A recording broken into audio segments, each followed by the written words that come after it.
Latest trend को देखते हुए इन टॉपिक्स को लाया गया है और इस टॉपिक्स को पढ़ लेने के बाद जैसा मैंने 2 बार लगातार बीपीएससी प्रीलिम्स निकाला है, तो आप भी बहुत कंफर्टेबली कट ऑफ से 15-20 नंबर एक्स्ट्रा लाके प्रीलिम्स को इस बार क्लियर कर सकते हो। 17वीं बीपीएससी इस बार वैकेंसी 1000 से भी ज़्यादा आने वाली है, तो बहुत ध्यान से इस टॉपिक्स को देखना है और सबको करना है। और मैं सबको कहाँ से करना है ये भी आपको बताऊंगा। ये टॉपिक्स हर बार रिपीट होते हैं और लगभग 120-25 नंबर आपको यहाँ से ही आ जाएंगे अगर आप इसको पढ़ के जाओगे, जो कि कट ऑफ से कहीं ज़्यादा है। 90-95 कट ऑफ जाता है और हमें 100 के ऊपर टारगेट करना होता है, लेकिन मैं चाहता हूँ कि आप 120 प्लस लाएं ताकि आपको एंग्जाइटी ना रहे प्रीलिम्स देने और प्रीलिम्स के रिजल्ट के टाइम तक, और आप मेंस की तैयारी बहुत स्मूथली कर पाएं।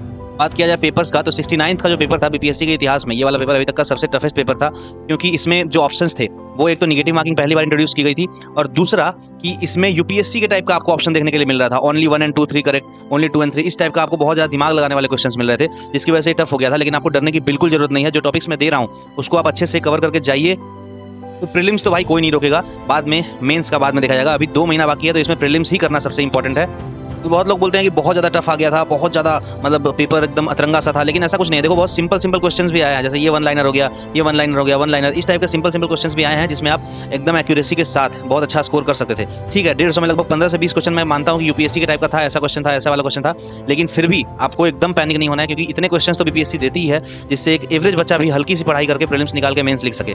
वो जो एग्जाम का 2 घंटा होता है ना, वो आपके तकदीर लिखने का टाइम होता है। उस 2 घंटे में आपको 150 क्वेश्चन दिए जाते हैं। यहाँ पे 150 क्वेश्चन दिए जाते हैं, 2 घंटे में बनाना होता है। और आपको मैं यही रिकमेंड करूंगा कि आप मेरे अनुभव के आधार पे कि आप लगभग 10 से 15 क्वेश्चन उसमें छोड़ दो। जो टफ लग रहा है उस पर अंधाधुंध अटेम्प्ट मत करो। 135 भी एक अच्छा खासा अटेम्प्ट होता है, 135 से 40 तक अटेम्प्ट करो। 10 क्वेश्चन तो छोड़ना ही छोड़ना, ये लेके जाओ। हम लोग यूपीएससी में रिकमेंड करते हैं कि 10 क्वेश्चन लगभग छोड़ना चाहिए, 90 अटेम्प्ट करना चाहिए। ये तो बीपीएससी है, 150 क्वेश्चन है, इसमें 140 से ज्यादा अटेम्प्ट नहीं करने की कोशिश करना है, क्योंकि ज्यादा अटेम्प्ट आपको नेगेटिव मार्किंग करेगा। हर क्वेश्चन पे 1/3 नेगेटिव है। इसका मतलब ये हुआ कि एक क्वेश्चन अगर आपका सही होता है तो 3 गलत अटेम्प्ट उस सही वाले नंबर को भी लेके खा जाएगा। इसीलिए आपको बहुत ध्यान से करना है, 140 के आसपास अटेम्प्ट करना है।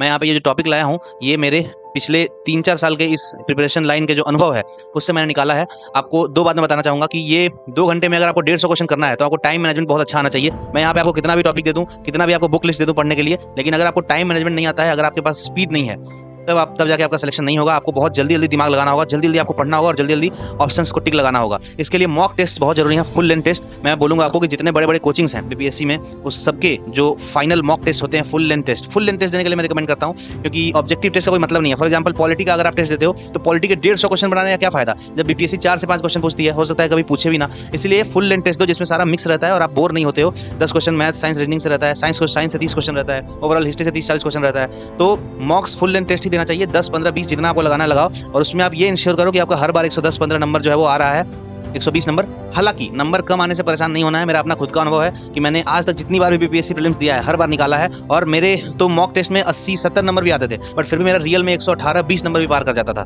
तो मॉक में ज़्यादा नंबर लाने का टारगेट तो करना है, लेकिन कम आने से निराश भी नहीं होना है। अब देखो मैं हर बार बताता हूँ कि प्रीवियस ईयर क्वेश्चंस और सिलेबस को एनालिसिस करने के बाद ये 4 चीज जो है ना ऊपर वाला HSBC, यही आपको बीपीएससी का कट ऑफ पार करवा देगा। वो होता है हिस्ट्री, साइंस, बिहार स्पेशल और करंट। ठीक है, करंट के लिए अभी एकदम मत सोचो, मैं यही बोलूंगा जुलाई पूरा खत्म हो जाने दो, सॉरी अगस्त पूरा खत्म हो जाने दो। अगस्त के बाद लास्ट में सितंबर में आप करंट के लिए करोगे।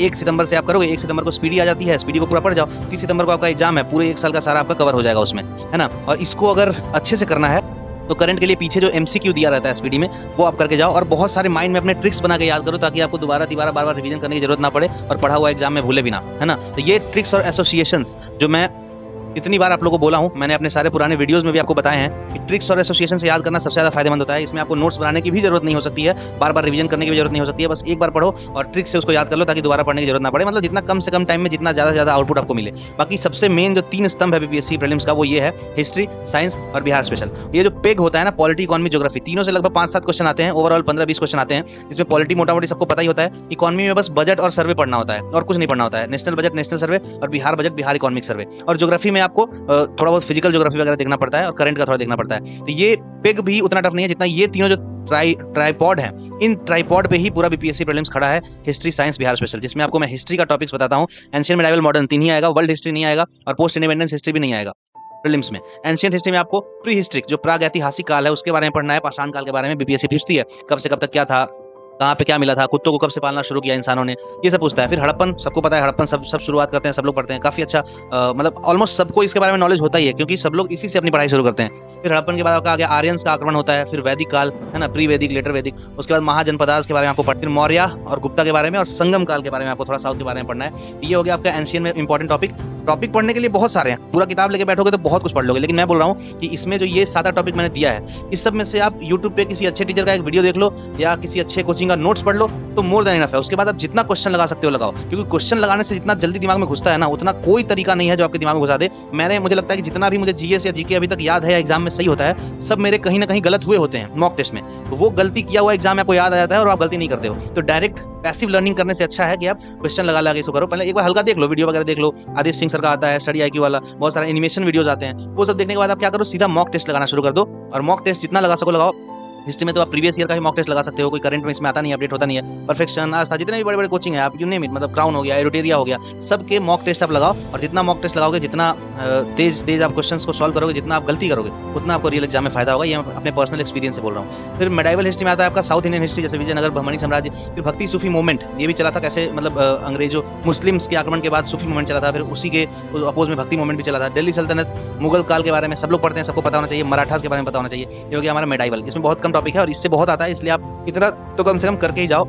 और ये घटना चक्र वगैरह में, लूसेंट वगैरह में काफ़ी अच्छा दिया रहता है। एनसीईआरटी का कहीं पे नोट्स मिल जाए। मैं तो सबसे पहला सोर्स यूट्यूब को ही बोलूँगा।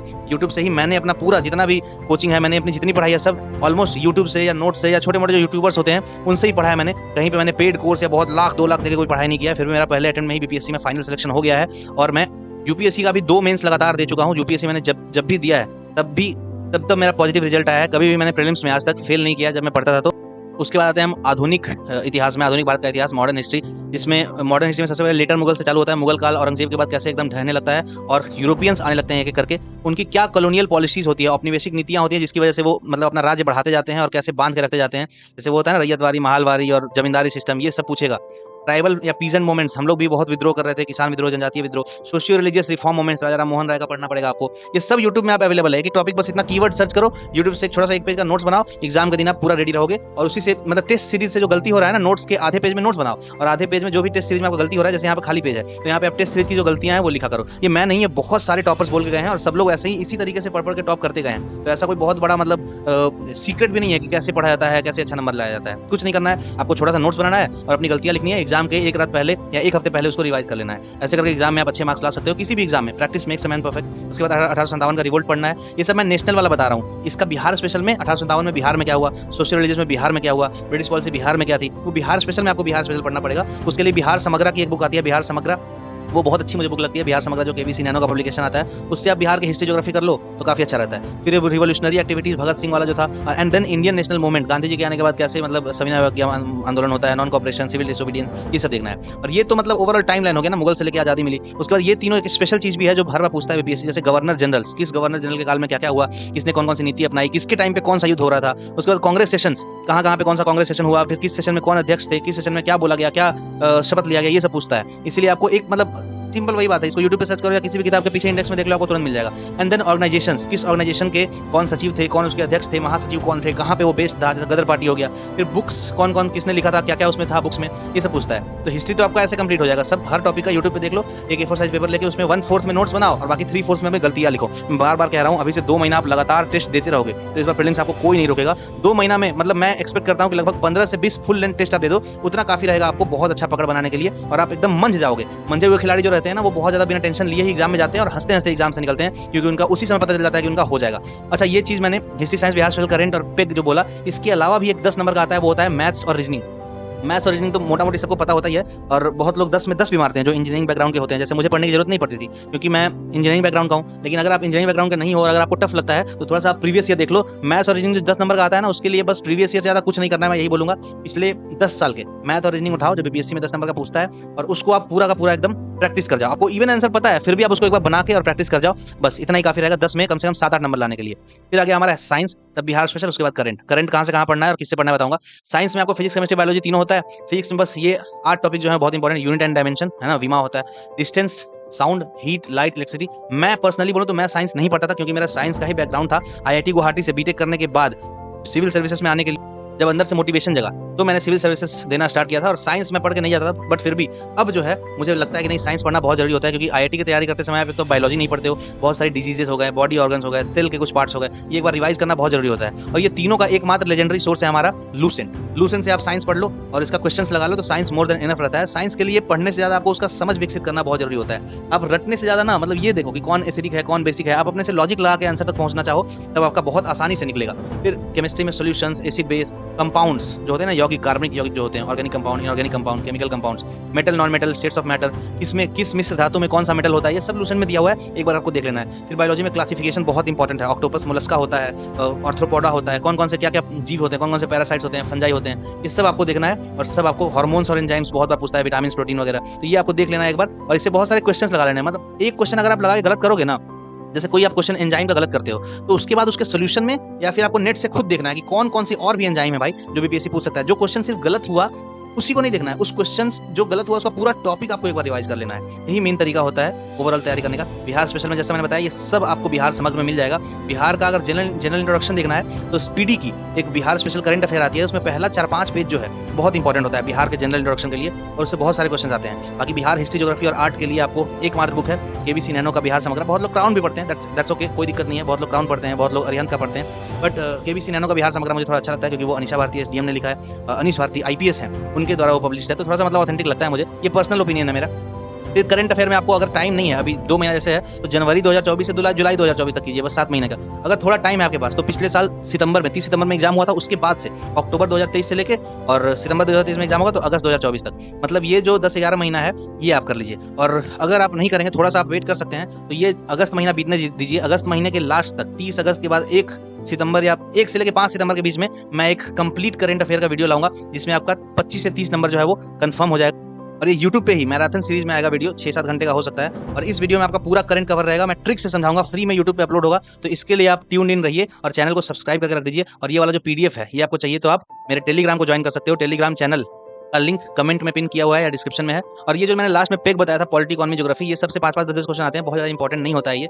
अगर आपको करना है तो इसके आप प्रीवियस ईयर क्वेश्चंस लगा सकते हैं घटना चक्र से, क्योंकि घटना चक्र में उसका सोल्यूशन दिया रहता है और घटना चक्र में सामने नोट्स भी रहता है ना। तो इन तीनों के आप प्रीवियस ईयर क्वेश्चन, और प्रीवियस ईयर क्वेश्चन सिर्फ बीपीएससी का ही नहीं, आप घटना चक्र में Rajasthan public service commission, Himachal Pradesh का जो भी आता है, एचपीपीसीएस हो गया, उत्तर यूपीपीसीएस हो गया, बीपीएससी हो गया, सबका प्रीवियस ईयर रहता है उसमें। तो एक टॉपिक से जितने भी पॉसिबल क्वेश्चन आ सकते हैं वो सब दिया रहता है। वो अगर आप इसमें पीवाईक्यू और कुछ मॉक्स दे दोगे और फिर यूट्यूब से कुछ मैराथन देख लोगे, पॉलिटी का 5 घंटे का मैराथन है यूट्यूब पे आप देखो, इकोनॉमी का 5-10 घंटे का मैराथन है, ज्योग्राफी का 5 घंटे का, वैसा देख लो आपको, तो ये बस 2 दिन में कंप्लीट हो जाएगा। तो ये 2 दिन में कंप्लीट हो गया, इसका मैं 1 दिन वीडियो ला ही रहा हूँ। बाकी आपके पास जो हिस्ट्री साइंस बिहार स्पेशल है, इसको पढ़ने के लिए आप पूरा का पूरा ये जो अगस्त महीना है वो यूटिलाइज कर सकते हो। और सितंबर मैं बोलूंगा 1 से 30 तक जो है टाइम, उसमें आप पूरा का पूरा practice revision, test revision, practice revision, notes, ये सब आप कर सकते हो। तो ओवरऑल यही टाइमलाइन था। और पूरा अगस्त में मैं बोल रहा हूँ फिर से कि ये 3 चीज़ कर लो। क्या कर लो? हिस्ट्री देख लो, साइंस देख लो और बिहार स्पेशल देख लो। करंट के लिए सोचना नहीं है, पहले वीक में, सितंबर के पहले वीक में वीडियो आ जाएगी इसी चैनल पे। और पेग के लिए भी आपको पीवाईक्यू लगाना है, यूट्यूब से 2 दिन में आप कर सकते हो। आज आप फॉर एग्जाम्पल पॉलिटी ज्योग्राफी कर लो या पॉलिटी इकोनॉमी कर लो और दूसरे दिन इकोनॉमी ज्योग्राफी कर लो, वैसे करके आप कंप्लीट कर सकते हो। तो ये एक मेरा ब्लूप्रिंट था, मतलब अगर इस एग्जाम को मैं दे रहा होता तो मैं एक्जैक्टली यही चीज़ फॉलो करता जो मैं आपको बता रहा हूँ। बीपीएससी के साइकिल से निकलने के बाद मैं आपको बस इतना ही कहना चाहता हूँ कि बीपीएससी उतना भी टफ नहीं है। जब मैं मेंस लिखने जाता था तो इवन मैं बिना प्रैक्टिस किए ही चल जाता था। मेरा जो यूपीएससी 2 मेंस का अनुभव था उसी को लेके जाता था और मेरे मेंस में भी अच्छे मार्क्स आते थे और इवन मेरा फाइनल सिलेक्शन भी पहले अटेम्प्ट में ही बीपीएससी में हो गया था। तो बस करो, सिर्फ हाथ पे हाथ धर के बैठे नहीं रहना है और सोचना नहीं है। जितना ज़्यादा आप एक्शन ओरिएंटेड बनोगे उतना ही होली पीडीएफ में आपके नाम आने के चांसेस ज़्यादा रहेंगे। बोला गया है ना कि गिरते हैं शहसवार ही मैदान जंग में, गिरते हैं शहसवार ही जंगे मैदान में, वो तिफल क्या गिरेंगे जो घुटनों के बल चले। जो चल ही नहीं रहा है वो गिरेगा क्या? तो जो गिर रहा है, जो फेल हो रहा है, यानी कि उसने प्रयास किया था, दैट इज द प्रूफ। याद रखना है, हाथ पे हाथ धर के बैठे नहीं रहना है, कुछ ना कुछ हमेशा करते रहना है। फेल होना है बट अगले बार और अच्छे से फेल होना है, fail better but do not sit idle. ये पीडीएफ मेरे टेलीग्राम पे आ जाएगा, तो वहाँ पे जाके आप ज्वाइन कर लो। आईएएस फ्रीक नाम है। मिलते हैं, टेक केयर।